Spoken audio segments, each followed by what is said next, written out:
يا أيها الذين آمنوا اجتنبوا كثيرا من الظن إن بعض الظن إثم ولا تجسسوا ولا يغتب بعضكم بعضا أيحب أحدكم أن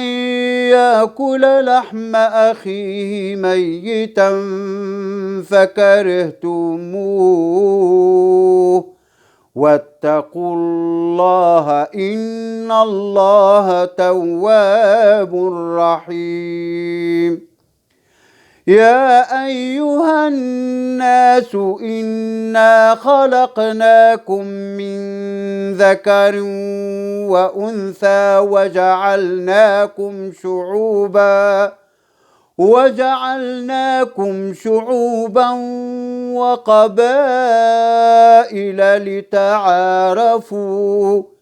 إن أكرمكم عند الله أتقاكم